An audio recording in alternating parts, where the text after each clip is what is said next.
आम्ही काल आलो आहे गावी आणि गावाकडे इतकी थंडी आहे ना, काही विचारूच नका.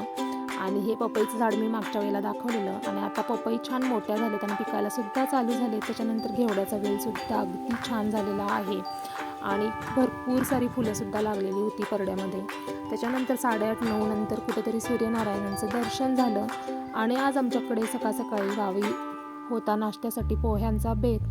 तर पिल्लू इथं पोह्यांसोबत खेळत बसलेली आणि इथं मिस्टर बंबामध्ये म्हणजे पाणी तापवायचं काम त्यांचं चालू होतं आणि पिल्लूचं काय असं काहीतरी बनवायला घेतलं ना की त्याच्यामध्ये हात घालून सतत खेळायचं काम चालू असतं. त्याच्यानंतर पिल्लूला बनवून दिली मॅगी, कारण गावी आले की पिल्लूच्या आजोबा आधीच मॅगीची पाकिट आणून ठेवतात आणि तिचा गावी आल्यानंतर मॅगी हा नाश्ता फिक्स असतो. आणि काय कार्टून बघत बघत तिचं खायचं चालू होतं. दुसरं काही खायला जावं अगर न जावं, पण लहान मुलांना मॅगी मात्र पटापटा खाता येते नाही का. तर अशी होती आमची गावाकडची सकाळ. पुन्हा भेटू मिनी ब्लॉगमध्ये. तोपर्यंत टाटा.